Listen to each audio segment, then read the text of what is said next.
The narcissist and your past. Before I go into this, and I forgot to do this the last video that I did, just an update, brief update with what I've been doing. Right now, I'm still looking for work, obviously, and I haven't given up, haven't lost hope. I'm sure pretty soon God will be opening a door or several doors. And been working out. I haven't really lost any pounds per se, but I know the last update I did give out that I've lost 20 pounds and I've kept it off even now. But even though the scale hasn't moved, I have been noticing that I could get back into some of my old clothes. And when I was big and I was in my high 250s, I was wearing a plus size 22, 24. And since I've lost 20 pounds now in inches, I can now get into my size 16, so I can wear 16, 18. So I'm still working out. I work out 5 times a week. And if I have one of those weeks to where I'm supposed to be at the gym 5 times a week, but then I have one day where something comes up and it interferes, I make sure that doesn't always happen, but I know things happen. So I said, well, as long as I can get 4 days out of 5 days into my week, because we're all going to have weeks like that, or at least I'm going to have weeks like that, or anybody else who works out well. Yeah, as long as I get 4 days out of 5, I'm happy, no pressure. But anyway, I'm losing inches, even though the scale hasn't moved, and that's what usually happens because now my body's just rebuilding muscle that I haven't really utilized, so that kind of really explains why um, the scale hasn't moved, and that's just normal. It's just human physiology. But anyway, back to the video. The narcissist in your past. The narcissist will always be stuck in the reality of what you used to be. Even though you changed and you found God, gone back to church, or you really started getting your stuff together, or things that life has taught you, life experiences and things of that nature, and some other things that may have helped you change. But no matter what, your narcissist, your narcissistic mother and her flying monkeys, your siblings, and anybody associated or hangs out with your narcissistic family, no matter what you do. And you're not doing these things to please them, but you're doing these things because you're seeing the light, you're growing up, and you've seen a much better light, see things in much better light and better perspective, that you're not that person anymore. But unfortunately for a narcissist in your life, especially my narc family's no exception from this, they will always think of you as that bad person, as that you're the bad mother, or you're that whore. You don't take care of your kids. You pawn your responsibilities off to mom and dad. You never made your bills a priority when you were once married. All you want to do is bowl. All you want to do is do this hobby or that hobby.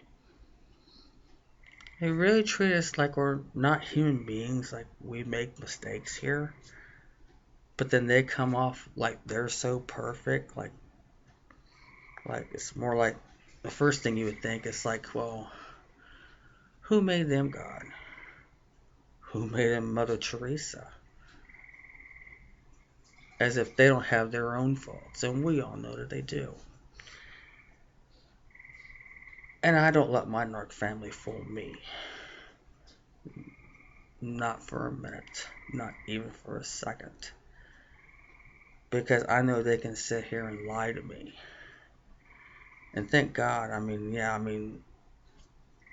made no contact, but knowing my narc sisters as well as I do, that they always are sitting on such a high horse and think they've never done such dishonest things in their lives.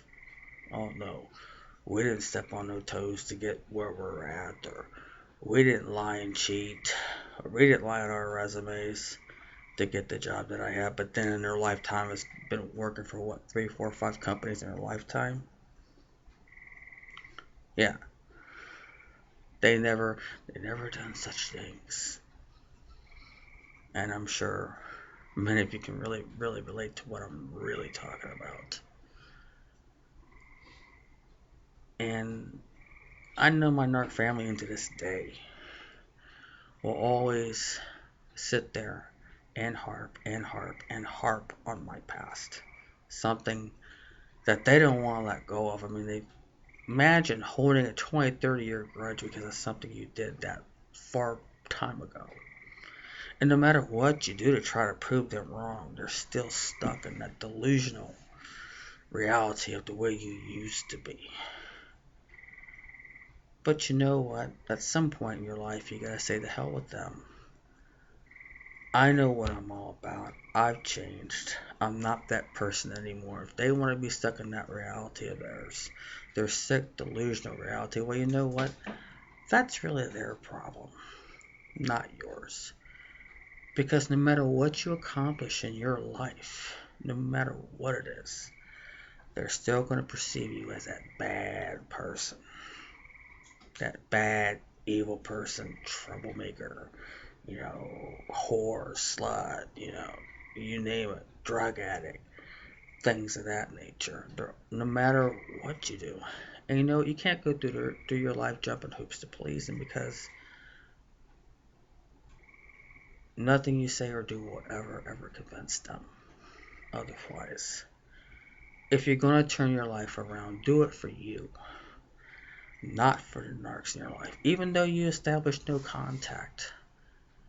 Because I've always said, establishing and maintaining no contact with your narcissistic mother and the rest of the flying monkeys is really the best decision and the best thing that you could ever do for yourself. It's the best gift that you could ever give yourself, because you deserve to be surrounded with people that are positive, people that are motivational, people that are inspirational, people that can be maybe like a mentor to you, maybe even like a real mother to you, or people that really know you and really stuck by your side to be like your siblings. It's like a God-given family, and I'm so happy to have the God-given family that I have. And like I said in the last video, God has really tripled the amount of sisters that I've lost. I've lost 3, and God's given me 9 sisters that really love me and really accept me for who I am. And here's another thing that my narc sisters always claim, and I'm sure maybe you have experienced this or heard them say this, that you'll never amount to anything. You're never going to be anybody. Your spelling and grammar will never get you anywhere, even though they can't spell. And my narc sisters can't spell. They like to insult me, but they don't know how to spell, and they can't get their grammar straight. And here I am. I'm the college scholar, and my spelling and grammar is way better than theirs. So they project their jealousy and trying to make me feel like I have a mind of a freaking housekeeper or someone that works at a hotel, and think that's all I'm ever going to get in life. And here they are parading around, well, I have this and that and the other. And this is stuff you'll never have. Whoever says I want those things, and if I want those things, I will get them the honest way. Not the way they did. By what? Lying on a resume, by cheating and climb up the corporate ladder and step on toes and get people fired and get people in trouble because they want someone else's higher position or whatever. Debt out behind, they can really imagine. Yeah, I want that debt. I don't want to be in that much debt like they are. Yeah, right. Do I want to be on some rich man wannabe's layaway plan, meaning credit cards? Really? I don't think so. If I want those things, I get them the honest way, and at least I can sleep at night proving that I have an education. I can prove both degrees that I have. But anyway, I'm sure many of you believe like I do, to get those things, like a nice house, nice car, nice material things, that I think we all believe, to get those things so that we all can sleep at night is to get them the honest way. But see, to me, life isn't nothing about things. Because the way I look at it, it's like, whatever happened to just having a roof over your head? A roof over your head, food in the fridge, your bills paid, reliable vehicle that you can drive and get to point A to point B, and a decent paying job. Whatever happened to that? With my Narcissists, it's a constant competition. It really is.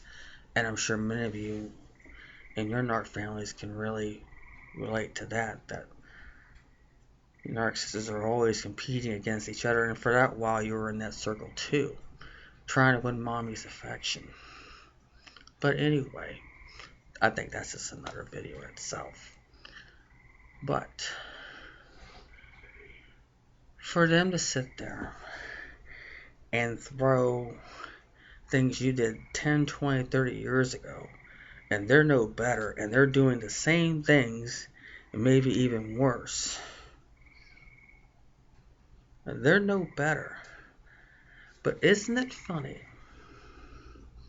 that when you see them and you catch them doing things way worse than what you did, isn't it funny that they can't take it? They can dish it out about your past. They can dish everything they can about your past and just dish it out to you and smack you in the face with the truth about you. But if you take a look at them and know and see the things that they've done, and it's way worse than the things you ever did, and you point the finger back to them, they really get pissed. They get pissed and they cry like scared punks because they can't take it. They can't take what's dished back.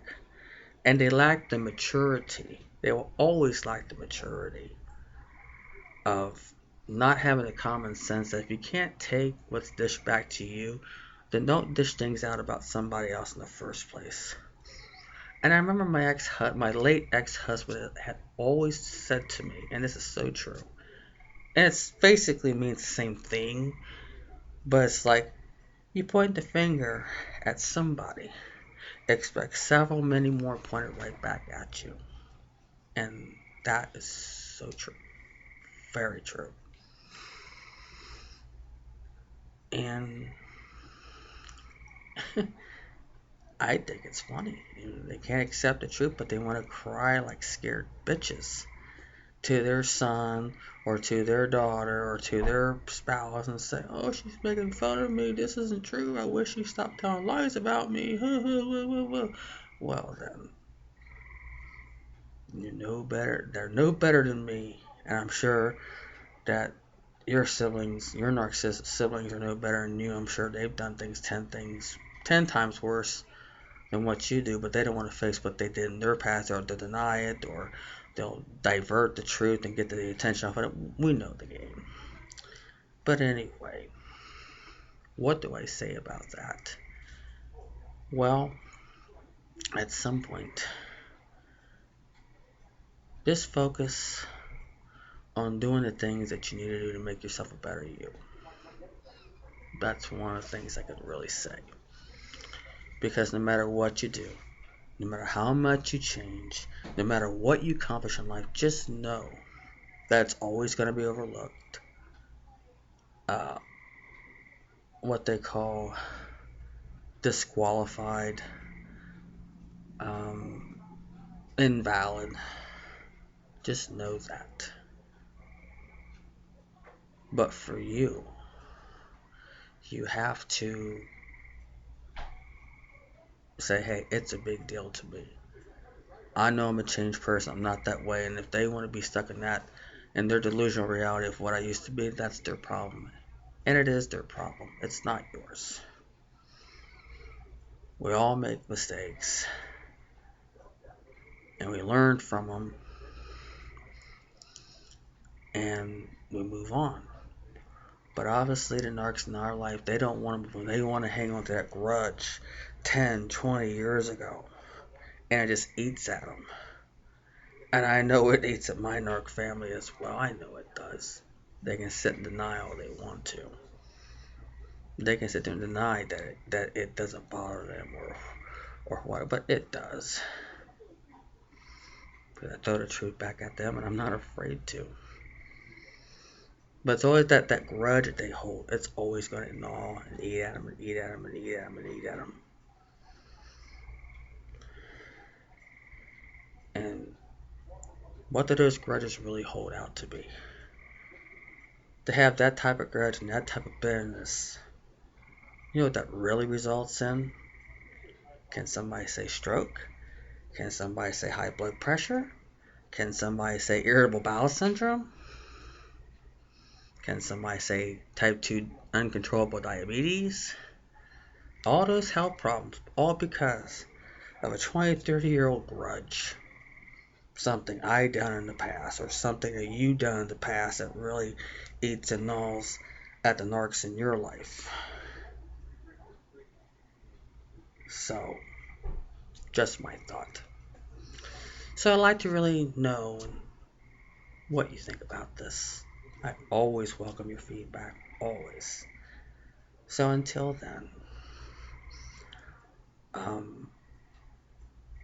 I think my next video is going to be something along the lines of how blind the flying monkeys really are. And I'm talking about siblings. How blind they really are to the reality that they're being used. Because they'll always be too stupid, too dumb, and too blind. They're under the narc mother's spell of lies and deception. So I believe that's what my next video will be. So until then, stay tuned for that video.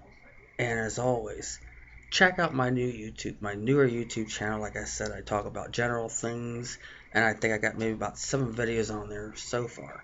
Been very busy, but I try to make videos. I try to pay equal attention to both videos, and I just do what I can. So, but I never lose touch of this channel, because this channel, both channels mean a lot to me, but this one, my Narcissism channel, really means a lot to me, because I want to continue to make a difference in your life and to give you some hope and some encouragement and some perspective about things and help you change your way of thinking, because we've all been programmed to a particular way of thinking by our narcissistic mothers. Believe me, completely understandable. I know where you're at. I understand. Been there. So anyway, this is Mary Allen signing off, and as always, I wish you love, but above all else, I wish you an abundant, I guess I could say, abundant basket full of peace. Basket full of peace. So until then, I love you all. And for those of you that newly subscribed to my channel, thank you for your subscription. I welcome you with loving open arms. And check out all the videos I have on this channel. I think I got like 60-some videos. It's never too late to give me your feedback. Just because you just subscribed, give them to me anyway. So anyway, this is Mary Allen signing off. Take care. Bye for now.